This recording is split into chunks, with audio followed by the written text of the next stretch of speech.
Hi guys, tuturuan ko kaya ngayon guys kung paano magawa ng larangan. Paano magbibilang ng alam ito guys. So tips na bibilang ng larangan.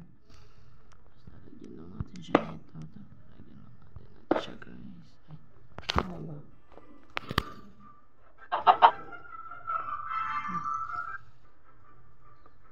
Ano guys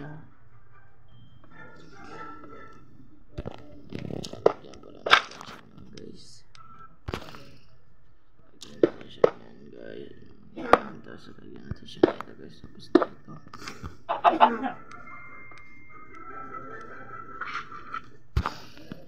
ikot lang tayo dito sa likod niya guys, tapos lagyan lang natin siya nito,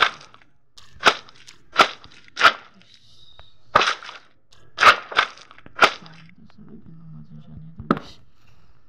Ayan guys, tapos lalagyan lang natin siya dito ng 2, 3, 4, tapos natanggal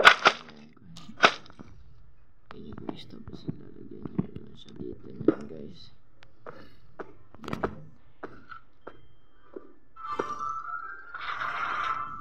Tapos guys, lalagyan nyo siya, ay tama ba?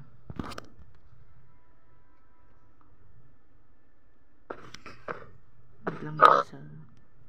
Ay, guys.